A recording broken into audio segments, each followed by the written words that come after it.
Bernardo. Civil pa rin kay Daniel Padilla sa trabaho.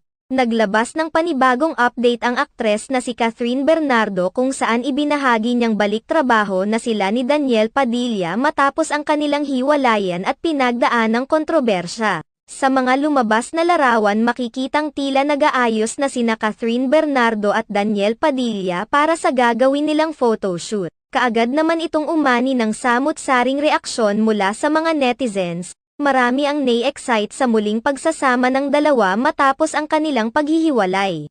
Marami naman ang humanga sa ipinapakitang professionalism ng mga ito sa kani-kanilang trabaho. Matapos magsilabasan ang mga isyu sa pagitan nila at matapos ang mga nangyari ay handa pa rin silang magtrabaho ng magkasama. May mga nagsasabi naman na ganito talaga ang trabaho ng isang artista na kahit may masakit na nararamdaman ay kailangan nila itong isantabi lalo pa kung may existing contract.